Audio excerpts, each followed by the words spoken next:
राज्य तुम्हारा है। धन्य हो तुम जो भूखे हो, क्योंकि तुम तृप्त किए जाओगे।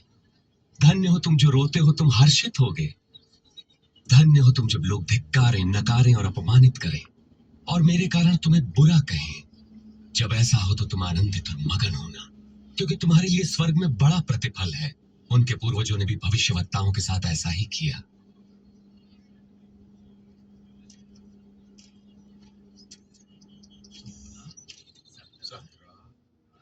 19, 20। मेरे पास बस इतना ही है। क्या मतलब तुम्हारा इतना ही है तुम्हारे पास? हाय तुम पर जो अब धनी हो, तुमने आराम का जीवन बिता लिया।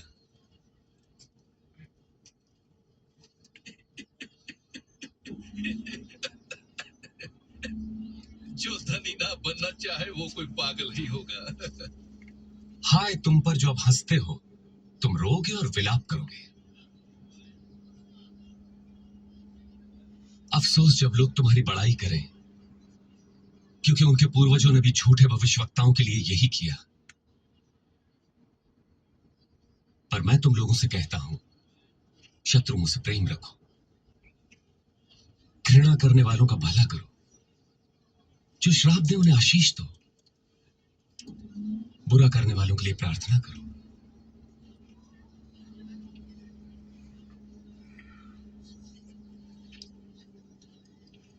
तुम्हारे एक गाल पर कोई थप्पड़ मारे तो उसकी ओर दूसरा भी फेर दो।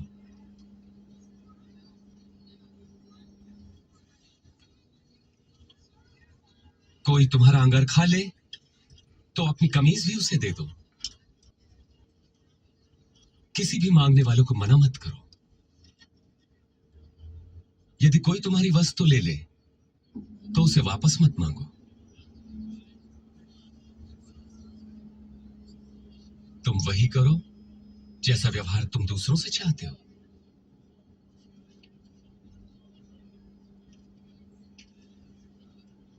यदि तुम अपनों से प्रेम रखने वालों से प्रेम रखते हो तो तुम्हें आशीष क्यों कर मिलेगी? पापी भी अपने प्रेम रखने वालों से प्रेम रखते हैं। और यदि स्वयं पर भलाई करने वालों की भलाई करते हो तो तुम क्यों कर आशीष पाओगे? पापी भी ऐसा ही करते हैं। वे इसे कैसे छू सकते हैं? वो उससे कैसे बात कर सकता है? बेशर्म।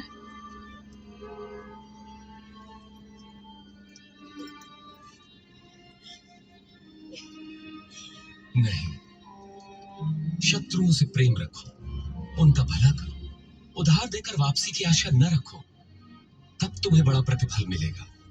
तुम परम प्रधान परमेश्वर की संतान ठहरोगे। वो दुष्टों और आभार न मानने वालों पर भी कृपालु है। दयावंत बनो जैसे तुम्हारा परम पिता दयावंत है।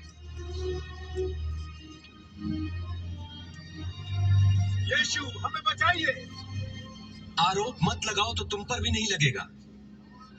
दोष मत लगाओ तो तुम पर भी दोष नहीं लगेगा। क्षमा करो तो तुम्हें भी क्षमा मिलेगी। प्रभु हमें अपने मार्ग पे चलाए।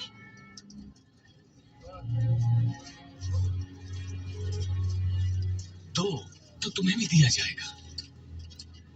जिस नाप से नापोगे उसी से तुम्हारे लिए भी नापा जाएगा।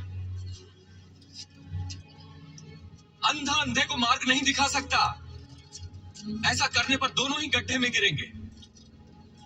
अपने भाई की आंख के तिनके को क्यों देखते हो जबकि अपनी ही आंख का लट्ठा नहीं देख पाते?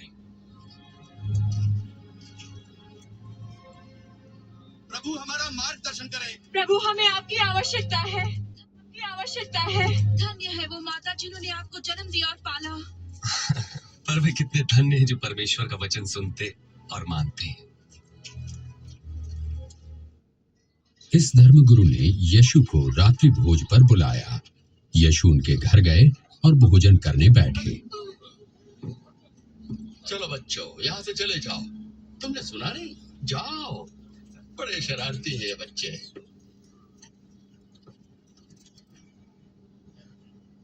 ये यहाँ क्या कर रही है?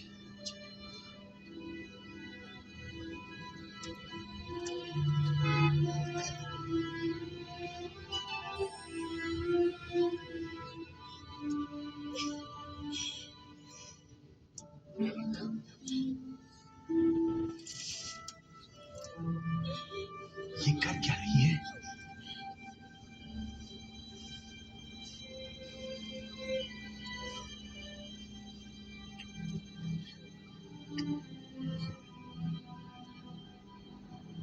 यदि ये मनुष्य सचमुच कोई भविष्यवक्ता होता तो जान लेता कि ये स्त्री कैसी है जो उसे छू रही है।